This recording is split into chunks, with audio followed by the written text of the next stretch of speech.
दिल्ली देश की राजधानी में एक बेहद शर्मनाक घटना हुई है। हम सब जानते हैं कि दिल्ली शहर में महिलाएं कभी भी सुरक्षित नहीं रही हैं, लेकिन आज दिन दहाड़े दिल्ली के एक हाईली सिक्योर्ड एरिया में न्यायालय के परिसर के अंदर एक महिला को बार बार गोली मारी जाती है, उनको अटैक किया जाता है। ये घटना दिन दहाड़े होती है, एक प्रोटेक्टेड एरिया में होती है और देश की राजधानी में होती है।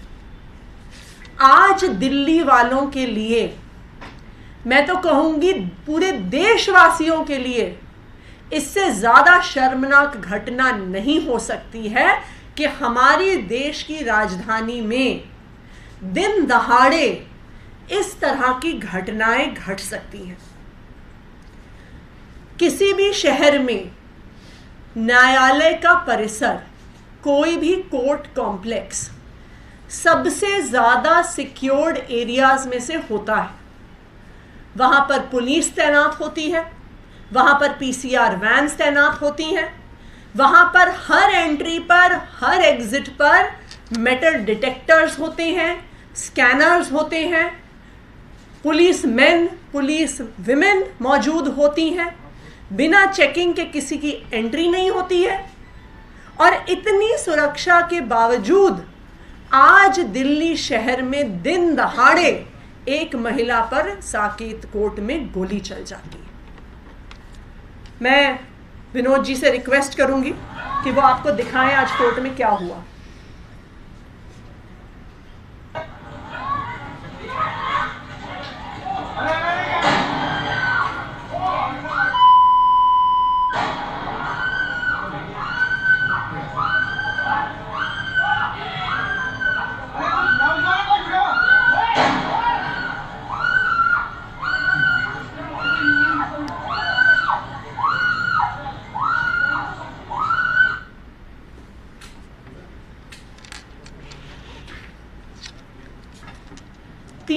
तीन बार इस महिला पर साकेत कोर्ट के अंदर गोली चली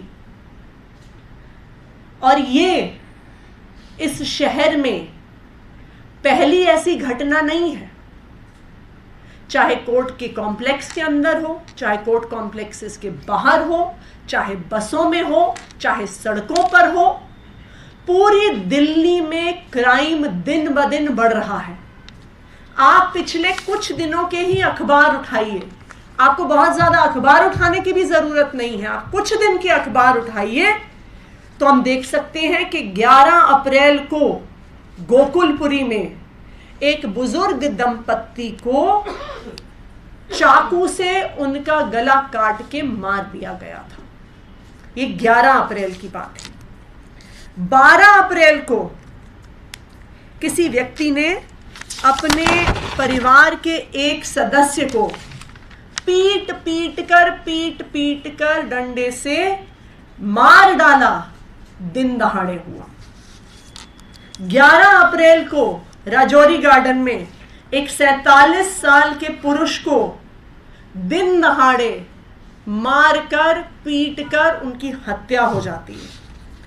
3 अप्रैल को एक गर्भवती महिला को उनके पड़ोसी द्वारा गोली चला दी जाती है, क्योंकि उनके घर से कितना शोर आ रहा था इस पर झगड़ा हो गया। ये तो पिछले एक हफ्ते के अखबार से 10 मिनट में निकाली हुई स्टोरीज हैं।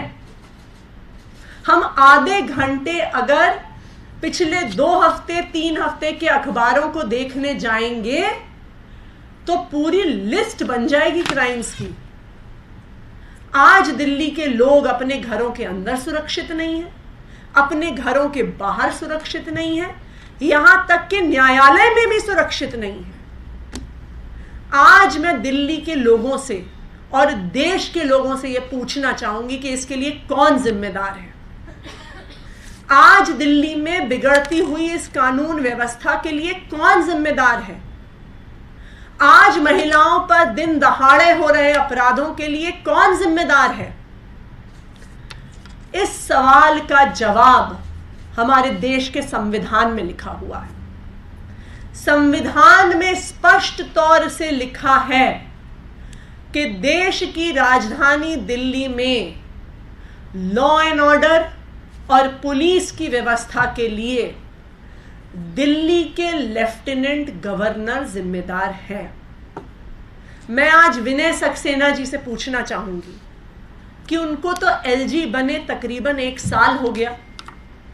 वो खुद आते हैं, टीवी पर कहते हैं, इंटरव्यू में कहते हैं, अखबार वालों को कहते हैं कि मैं तो ग्राउंड पे रहने वाला आदमी हूं, मैं तो जमीनी स्तर पे काम करता हूं।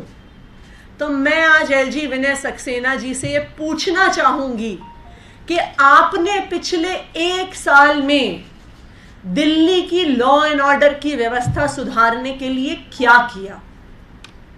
आपने पिछले 1 साल में दिल्ली की महिलाओं को सुरक्षित करने के लिए क्या किया? आपने पिछले 1 साल में दिल्ली की पुलिस व्यवस्था को दुरुस्त करने के लिए क्या किया? एलजी साहब सुबह से लेके रात तक सिर्फ एक काम करते हैं, अरविंद केजरीवाल के काम को रोकने का काम करते हैं। फिर चाहे वो स्कूल के काम रोकना हो, चाहे वो मोहल्ला क्लिनिक में डॉक्टर्स की तनख्वाह रोकना हो, चाहे वो मोहल्ला क्लिनिक में टेस्ट रोकना हो, चाहे वो बुजुर्गों की पेंशन रोकना हो, चाहे वो अस्पताल में काम कर रहे डेटा एंट्री ऑपरेटर्स की तनख्वाह रोकना हो, चाहे वो टीचर्स को फिनलैंड जाने से रोकना हो, ये सारे काम सुबह से लेके रात तक एलजी साहब करते हैं। वो एक दूसरा भी काम करते हैं। जहां जहां अरविंद केजरीवाल जी की सरकार काम कर रही है वहां पर जाके फोटो खिंचाने का काम करते हैं। तो कभी जल बोर्ड के काम में जाके फोटो खिंचाएंगे, तो कभी अरविंद केजरीवाल जी द्वारा बनाई गई यूनिवर्सिटी कैंपस में जाके फोटो खिंचाएंगे, तो कभी अरविंद केजरीवाल जी की पीडब्ल्यूडी विभाग द्वारा बनाई गई सड़कों पे फोटो खिंचाएंगे। लेकिन मैंने आज तक एलजी साहब की एक भी फोटो नहीं देखी है किसी पुलिस स्टेशन पे सरप्राइज इंस्पेक्शन करते हुए। आज तक मैंने एलजी साहब की एक भी फोटो नहीं देखी है किसी पीसीआर वैन पे सरप्राइज इंस्पेक्शन करते हुए।